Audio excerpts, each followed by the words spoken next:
नमस्कार। आज की इस दिलचस्प चर्चा में हम एक ऐसी कहानी की गहराई में उतरने वाले हैं जो सीधे तौर पर हमारी इंसानी फितरत को उजागर करती है। स्रोत सामग्री से ली गई ये कथा सिर्फ एक आम फैमिली ड्रामा बिल्कुल नहीं है, बल्कि ये एक बहुत ही गहरी स्टडी है भक्ति की, अचानक बढ़ने वाले अहंकार की और सबसे जरूरी बात, कर्मों के उस चक्र की जिससे दुनिया में कोई नहीं बच सकता। तो चलिए बिना किसी देरी के सीधे इस कहानी में चलते हैं। जरा इस लाइन पर गौर कीजिए, पैसे के घमंड में तू और तेरी आत्मा भटकेंगे। ये कोई साधारण डायलॉग नहीं है, बल्कि सच कहूं तो ये इस पूरे पारिवारिक ड्रामे की मॉरल बैकबोन है। आप इसे एक बहुत ही शक्तिशाली श्राप समझ लीजिए। ये इस बात का सबसे बड़ा प्रतीक है कि जब किसी इंसान के सिर पर दौलत का नशा चढ़ता है ना, तो कैसे उसका कैरेक्टर और उसका आध्यात्मिक पतन एकदम से शुरू हो जाता है। कहानी के पहले हिस्से की तरफ बढ़ते हैं, जहां हम देखते हैं कि कैसे सब कुछ वैभव लक्ष्मी की कृपा से शुरू होता है। जब इंसान के पास कुछ नहीं होता, तब उसकी विनम्रता कैसे काम आती है, ये हम यहां देखेंगे। हमारी मेन कैरेक्टर धनजी सेठ से मिलिए। कहानी के शुरू में ना उनकी हालत ऐसी थी कि भयानक गरीबी ने उन्हें पूरी तरह से तोड़कर रख दिया था। अपनी सबसे बुरी स्थिति में वो कहते हैं, मेरी बेटी भूखी है सेठ, मैं उसे खिलाए बिना खुद नहीं खा सकता। सोचिए एक पिता की उस बेबसी को। यहीं पर एक और कैरेक्टर आते हैं, रामजी भाई। उनकी अद्भुत दयालुता देखिए। उन्होंने धनजी को तब अपने हिस्से का खाना दिया था जब धनजी के पास लिटरली खाने का एक दाना तक नहीं था। तो अब सवाल उठता है कि आखिर इनके हालात बदलते कैसे हैं। दरअसल धनजी की बहन है शारदा, जो उन्हें धन की देवी की एक तस्वीर देती हैं और वैभव लक्ष्मी व्रत के बारे में बताती हैं। स्रोत के मुताबिक शुक्रवार को पूरे विश्वास के साथ किया जाने वाला यही व्रत वो आध्यात्मिक टर्निंग पॉइंट बनता है जिसने इस परिवार की किस्मत हमेशा के लिए बदल के रख दी। मतलब उनकी किस्मत के बंद दरवाजे जैसे अचानक से खुल गए। लेकिन जैसा कि हम सब जानते हैं, किस्मत बदलते ही इंसान का रूप भी कितनी जल्दी बदलता है। यहीं से शुरुआत होती है धनजी के बढ़ते हुए अहंकार की। एक बात तो सच है, अचानक आई दौलत किसी को भी बदल सकती है। और ये देखना सच में हैरान करने वाला होता है कि जब जेब में पैसे आते हैं तो हम अपने बुरे दिन कितनी जल्दी भूल जाते हैं। जरा इन दो तस्वीरों को देखिए। बाईं ओर वो हताश इंसान है जो कभी रोटी के एक टुकड़े के लिए तरस रहा था, और दाईं ओर एक ऐसा पत्थर दिल लखपति जो अपनी सगी मरती हुई बहन की मदद करने से भी साफ इनकार कर देता है। उनके इस घमंड का लेवल आप इस बात से समझिए। वो कहते हैं, मैं एक लखपति हूं, एक पुराने नौकर की बेटी की शादी में जाने से मेरी हैसियत कम हो जाएगी। सोच कर देखिए, उनका अहंकार इस हद तक बढ़ चुका है कि उन्होंने उस रामजी भाई तक को धुतकार दिया जिसने बुरे वक्त में उन्हें खाना खिलाया था। और तो और अपनी बहन शारदा को गरीबी में मरने के लिए छोड़ दिया। पैसे ने पूरी तरह से उनकी आंखों पर पट्टी बांध दी थी। धनजी का ये पागलपन बहुत तेजी से और बेहद क्रूरता के साथ आगे बढ़ता है। पहले अपनी बहन शारदा को ठुकराना, जिससे उसकी दुखद मृत्यु हो गई, फिर रामजी भाई का घोर अपमान करना। लेकिन सबसे चौंकाने वाली बात क्या थी पता है? उन्होंने अपनी सबसे समर्पित बेटी पूजा पर चोरी के एक झूठे आरोप पर विश्वास कर लिया और उसे हमेशा के लिए घर से धक्के मारकर निकाल दिया। मतलब ये तो क्रूरता की सारी हदें पार करने वाली बात थी। पर नेचर का एक नियम है ना, जो बोता है वही काटना पड़ता है। अब वक्त था कर्मों का फल मिलने का, और यहीं से धनजी का पतन शुरू होता है।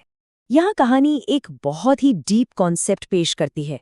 जब सच्ची लक्ष्मी घर से चली जाती है तो भाग्य यानी किस्मत भी साथ छोड़ देती है। देखिए, पूजा असल में उस परिवार का आध्यात्मिक और नैतिक सेंटर थी। उसे घर से बाहर निकालने का मतलब सिर्फ एक बेटी को निकालना नहीं था, बल्कि अपने खुद के हाथों से घर की शांति, संस्कार और सौभाग्य को बाहर फेंक देने जैसा था। और बस ठीक यहीं से धनजी की उल्टी गिनती की शुरुआत हो जाती है। इसके बाद जो हुआ वो किसी बुरे सपने से कम नहीं था। जरा इस घटनाक्रम पर नजर डालिए।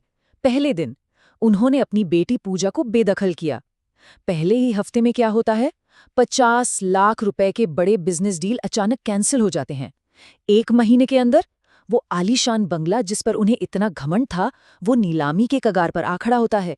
और दूसरे महीने में उनके भतीजे प्रकाश का एक बेहद भयानक एक्सीडेंट हो जाता है। ये कोई इत्तेफाक नहीं था, ये कर्मा का सीधा और सबसे तेज प्रहार था। अब हालात बिल्कुल जिंदगी और मौत के चौराहे पर आ रुके हैं। सवाल ये है, क्या धनजी का यही अहंकार उनके बेटे की जान ले लेगा? प्रकाश के ऑपरेशन के लिए तुरंत 50,000 रुपए की जरूरत है। लेकिन धनजी तो अब पूरी तरह दिवालिया हो चुके हैं, उनके पास एक पैसा नहीं है। यहाँ पर कहानी का टेंशन बिल्कुल अपने पीक पर पहुंच जाता है। लेकिन हर अंधेरी रात के बाद सुबह जरूर आती है। कहानी अब अपने आखिरी और सबसे अहम हिस्से में दाखिल होती है, जहां सच्चा पश्चाताप और क्षमा देखने को मिलती है।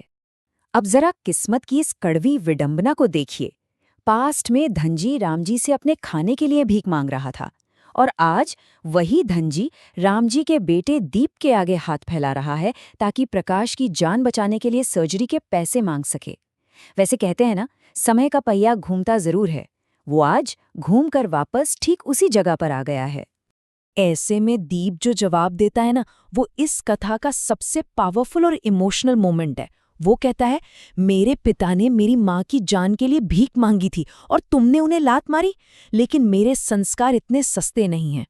बाप रे, दीप की ये बात धनजी के बच्चे खुचे घमंड को शीशे की तरह चकनाचूर कर देती है। एक तरफ अतीत की वो क्रूरता और दूसरी तरफ आज की ये महान दया। ये कंट्रास्ट सच में रोंगटे खड़े कर देता है। तो आखिर में ये उलझी हुई डोर सुलझती कैसे है? सबसे पहले धनजी फूट फूट कर रोते हैं और अपनी गलतियों की दिल से माफी मांगते हैं। फिर उनकी बहू अपनी गलती कबूल करती है कि हाँ, उसी ने पूजा को चोरी के उस झूठे इल्जाम में फंसाया था। उसके बाद दीप अपनी महानता दिखाता है और उस सर्जरी का पूरा खर्च अकेले उठा लेता है। और फाइनली धनजी देवी की मूर्ति को धूल से वापस उठाते हैं और पूरे सम्मान के साथ फिर से स्थापित करते हैं। सच कहूं तो इस सच्चे पश्चाताप से ही उस परिवार की खोई हुई गरिमा वापस आ पाती है। कहानी के इस स्पिरिचुअल क्लाइमैक्स को देखिए। सच्चे दिल से माफी मांगने के बाद ये खूबसूरत पंक्ति सामने आती है, मुझे इस धूल से बाहर निकालो और फिर से स्थापित करो और तुम्हारा दुख दूर हो जाएगा। ये सच में इस पूरी चर्चा का सबसे बड़ा टेक अवे है। इससे पता चलता है कि कैसे अपनी खोई हुई श्रद्धा और सच्ची विनम्रता को जगाने से ही जिंदगी में वाकई असली शांति वापस लौटती है। तो दोस्तों, इस पूरी कथा पर गौर करने के बाद मैं आपके सामने एक बहुत ही गहरा सवाल छोड़कर जाना चाहता हूँ। पैसा ईंट और पत्थर का बड़ा सा मकान तो बना सकता है, उसमें कोई डाउट नहीं है। लेकिन एक परिवार को टूटने से बचाने और एकजुट रखने के लिए वाकई क्या चाहिए होता है?